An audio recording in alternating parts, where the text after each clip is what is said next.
Shalom, bien-aimés dans le Seigneur.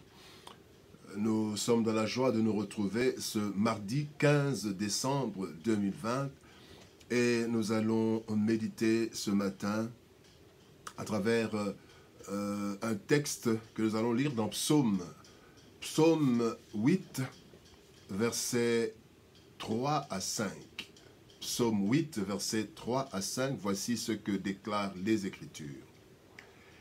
Par la bouche des enfants et de ceux qui sont à la mamelle, tu as fondé ta gloire pour confondre tes adversaires, pour imposer silence à l'ennemi et au vindicatif. Quand je contemple les cieux, ouvrage de tes mains, la lune et les étoiles que tu as créées, qu'est-ce que l'homme pour que tu te souviennes de lui, et le Fils de l'homme pour que tu prennes garde à lui? Qu'est-ce que l'homme? Qu'est-ce que l'homme? Telle est notre méditation de ce jour. Bien-aimé, l'homme, l'être humain, quand nous parlons d'homme ici, c'est l'être humain et non l'homme masculin, l'être humain masculin, l'homme. L'homme est un mystère divin. Plusieurs études sur l'homme ont été menées et sont encore menées, en train d'être menées, sans comprendre totalement l'être humain. Il y a plusieurs choses qui sont découvertes jusqu'à ce jour sur l'homme, et il y a encore plusieurs zones d'ombre de sa création à nos jours. La Bible nous renseigne que même les anges sont curieux de connaître les mystères de Dieu envers les humains, et particulièrement les chrétiens à travers le message de la bonne nouvelle. Tenez, il est écrit dans 1 Pierre chapitre 1er verset 12, « Dieu révéla aux prophètes que le message dont ils étaient chargés n'était pas pour eux-mêmes, mais pour vous, les chrétiens.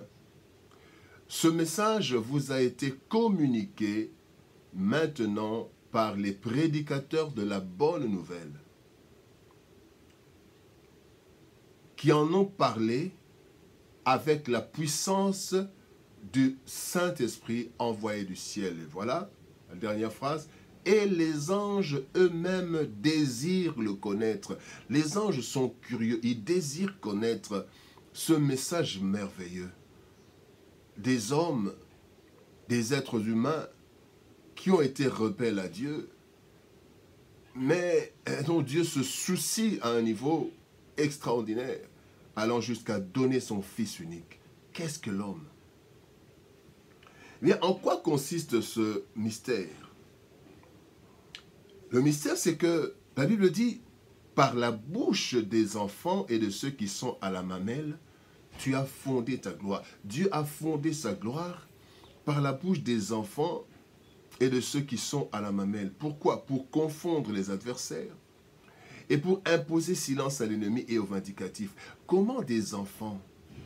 Bien-aimés, quand on parle des enfants et de ceux qui sont à la mamelle, ici, ces enfants et ceux qui sont à la mamelle symbolisent la faiblesse de l'être humain. Et Dieu, dans sa grandeur, a choisi la faiblesse humaine pour confondre l'orgueil humain. À travers l'histoire, Dieu a souvent utilisé des personnes faibles pour montrer que la force de l'homme vient de Dieu, vient de lui. Et ainsi confondre ceux qui croient être de par eux-mêmes.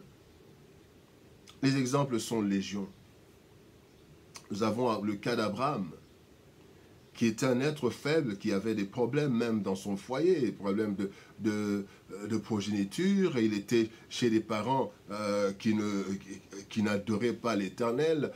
Voilà pourquoi il a été retiré de là. Nous avons le cas de David. David, un enfant inconsidéré de sa famille même, parce que quand on est venu chercher le roi, on n'a pas pensé à David. Mais non seulement David était celui qui était choisi par Dieu, mais en plus, le petit David, de 16 ans à peu près, a terrassé le grand Goliath qui faisait trembler tout Israël. Nous avons Joseph, le dernier de la famille, devenu le premier. Le dernier faible, mais on a même cherché à l'illuminer, mais il est devenu grand. Nous avons Gédéon qui lui-même dit qu'il est le plus petit de la plus petite famille de la tribu de Manassé. Donc, Dieu a choisi et il continue à le faire.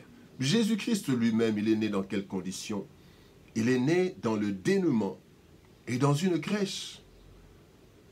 Voilà un des problèmes qui faisait que on ne pouvait pas croire en Jésus avec toute sa faiblesse. Et la Bible nous dit même qu'il était, quand il a été abandonné de tous, il n'avait rien pour attirer les regards. Voilà, Dieu a basé sa gloire, il a fondé sa gloire par la bouche des enfants et de ceux qui sont à la mamelle, par cette louange, par l'utilisation des êtres faibles comme des enfants et de ceux qui sont à la mamelle.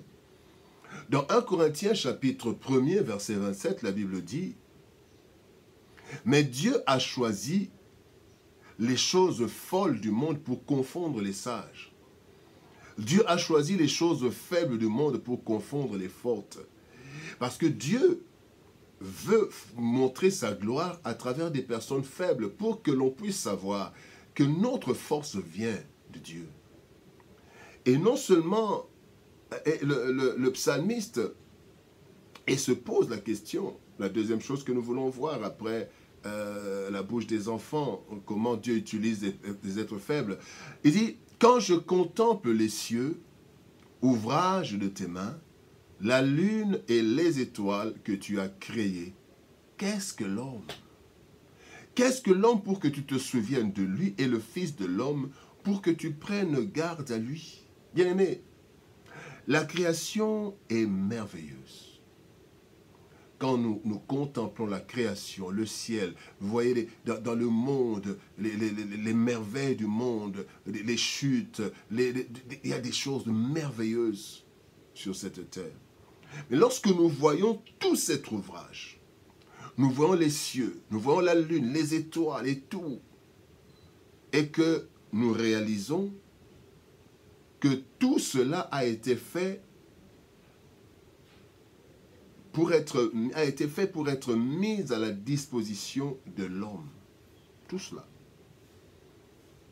Cela a été, parce que quand Dieu a créé ce monde, a créé cette terre, quand il a terminé, il a créé l'homme. Il a mis tout à sa disposition.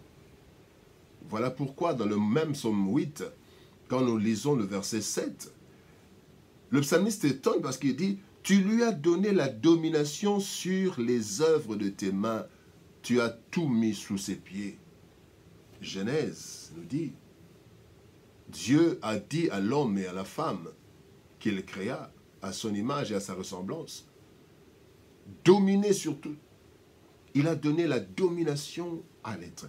Qu'est-ce que l'homme?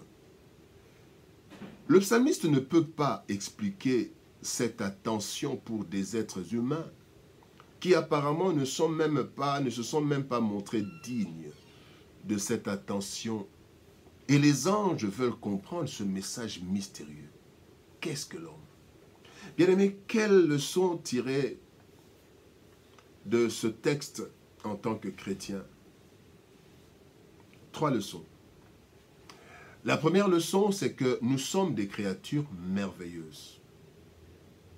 La Bible dit dans le psaume 139, verset 14, « Je te loue de ce que je suis une créature si merveilleuse.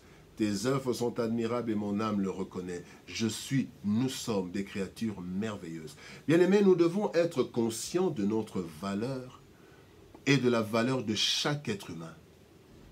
Cela nous interdira de nous rabaisser et de rabaisser les autres. Le respect de soi et le respect des autres devrait être ancré en nous, surtout les chrétiens. Et parfois nous voyons des chrétiens, ils se disent chrétiens, mais qui maltraitent les autres, malheureusement même dans l'église. On déconsidère les autres peut-être parce qu'ils n'ont pas, même s'ils n'ont pas, mais ils sont. Ce n'est pas l'avoir qui doit passer avant, non, c'est l'être.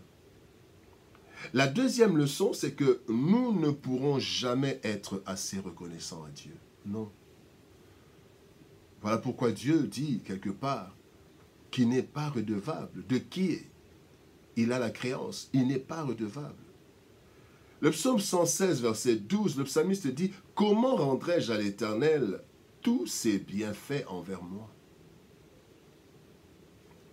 Devant certaines difficultés de la vie, nous avons tendance à condamner Dieu. Et certains se révoltent même, comme si Dieu nous était redevable. Au contraire, tous nos actes, louanges, offrandes, etc., ne pourront égaler la valeur que Dieu nous confère. Non. La troisième leçon, notre amour total pour Dieu est la seule réponse valable. Ce n'est pas nos louanges, ce n'est pas nos offrandes, ce ne sont pas nos dîmes. Non, ça ne sera jamais assez. Mais notre amour total. Matthieu chapitre 22, verset 37, Christ a reçu une question, lui a posé la question de savoir le plus grand commandement. Et Christ dit dans Matthieu chapitre 22, verset 37, Jésus lui répondit, « Tu aimeras le Seigneur, ton Dieu, de tout ton cœur, de toute ton âme et de toute ta pensée. » Bien-aimé, c'est la seule réponse. N'ayant rien de consistant à lui offrir en retour de ce qu'il a fait de nous malgré nos infidélités, nous devons l'aimer totalement et nous donner à lui, car ce que nous vivons n'est rien par rapport à ce qui nous prépare pour l'éternité. Et l'aimer pour nous, c'est l'accepter, c'est s'attacher, nous attacher à lui. Qu'est-ce que l'homme? Le psaume 8, versets 3 à 5 de ce jour, le psalmiste se pose la question, qu'est-ce que l'homme? Créature supérieure et mystérieuse, l'être humain est le chef-d'œuvre du Créateur, l'Éternel.